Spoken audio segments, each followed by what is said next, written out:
So I've sprayed it with a wee bit of multi-purpose cleaner, just let it soak in. I'm going to put a wee bit more multi-purpose cleaner on it, just a wee bit though, not too much. And I'm going to use the ever faithful melamine sponge. Right, so we'll start cleaning that. Now when you buy a car off of someone you don't know what their hygiene's like. You don't know how often they wash or what germs they have, or if they're suffering from any sort of diseases. Sounds nasty that, but it's just a fact of life. People do get diseases and some people don't clean as well as others.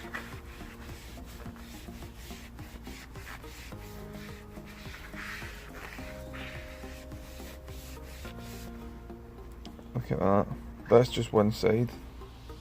I've not even really started rubbing properly yet.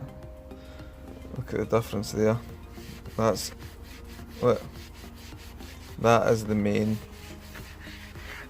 thing. Look at that. That's sweat.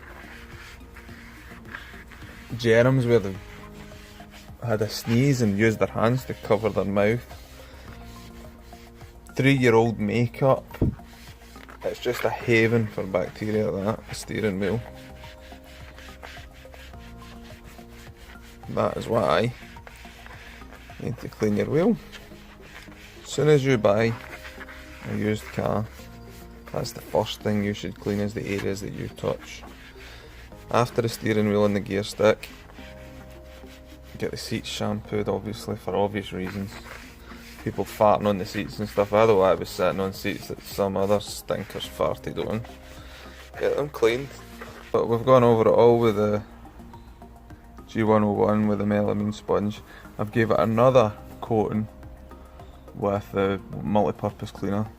Say the multi-purpose cleaner I use is called G101. It's really good stuff. And I'm just going to go over it with a cloth just to get rid of the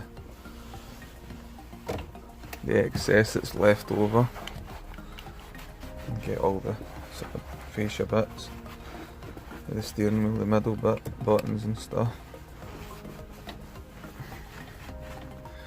Make sure you get the back as well. Okay. You also get the back with the sponge and the multi-purpose cleaner, and it leaves it nice and satiny. That wheel looks brand new. Literally brand new. There's a wee bit of overspray off of the multi-purpose cleaner went over there. Just if you can wipe that off as soon as you can, as soon as you see it. It'll not do any harm, but it's best. Now look at that. That's satin finish. That's how a steering wheel should look. Just a wee bit wet there. It's clear.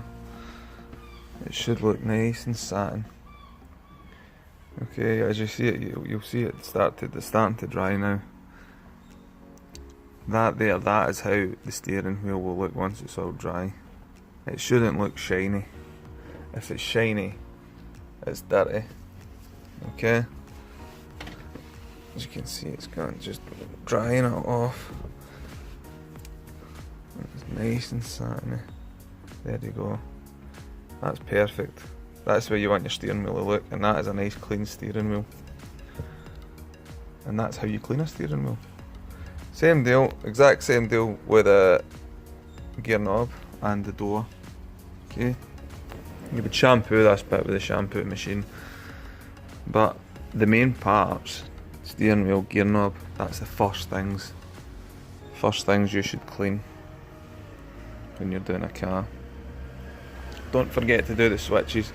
The switches, you wouldn't spray the stuff straight on it. Then what you would do with the switches is just wet the cloth and just lightly wipe over them, and that'll come off. We'll do that next. But this video is about steering wheels, and that is a clean steering wheel. Hope you enjoyed that video. Thanks.